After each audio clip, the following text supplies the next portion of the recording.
சின்னஞ்சிறு கிளியே. ஓகே. இது பார்த்தீங்களா, இந்த கதையே பார்த்தீங்கன்னா, ரொம்ப ரொம்ப ஒரு அற்புதமான ஒரு கதையா இருக்கும். என்னதான் நம்ம சமூகம் வளர்ந்தாலும், என்னதான் பெண்களுக்கு வந்து பாதி பாதி பெர்சன்டேஜ் குடுத்தாலும், இன்னமும் அடிமைப்படுற கிராமத்தில சில பெண்கள் இருந்துட்டு தான் இருக்காங்க. சில குடும்பங்கள் இருந்துட்டு தான் இருக்கு. அவங்கள பத்தின கதைன்னு கூட சொல்லலாம். அந்த மாரி ஆட்கள் அப்படி இருக்கக்கூடாதுங்கிறதுக்கான கதையா கூட சொல்லலாம்.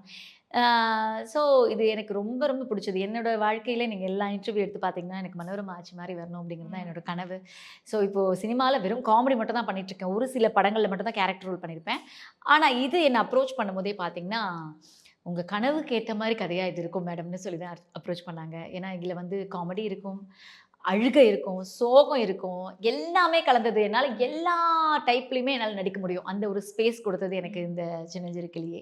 ஸோ அதுக்கு முதல்ல நான் ஜீ தமிழுக்கு தேங்க் பண்ணணும். என்னோட ப்ரொடியூசர் தினேஷ் சாருக்கு வந்து நான் தேங்க் பண்ணி ஆகணும். ஆ அதுக்கப்புறம் பார்த்தீங்கன்னா, சரி இது மட்டும் பத்தாதுல்ல. இப்ப சோசியல் மீடியா வளர்ந்து வந்துட்டே இருக்கு. எங்கேயோ போய்க்கிட்டு இருக்கு. இப்பலாம் பார்த்தீங்கன்னா, ஒரு ஆர்டிஸ்ட் கேட்டாலே முதல்லலாம் எத்தன பேருன்னு இப்போ காமெடியன்ஸ் எடுத்துட்டா ஒரு 10 பேர் இருக்காங்கன்னா, 10 பேர்ல யார கூப்பிடலாம்? யாரோட டேட் அவைலபிள் இருக்கும்? அப்படி யோசிப்பாங்க. இப்ப டக்குன்னு யாரா இருந்தாலும் சோசியல் மீடியால யார் நிறைய ஃபாலோவர்ஸ்? சோசியல் மீடியால என்ன அது ட்ரெண்ட்ல ஒரு இருக்காங்க? போர்ட்ஃபோலியோ மாரி ஆ, ஆயிடுச்சு. அந்த மாரி ஆயிடுச்சு. அப்படி இருக்கும்போது இதுவும் நமக்கு முக்கியம்.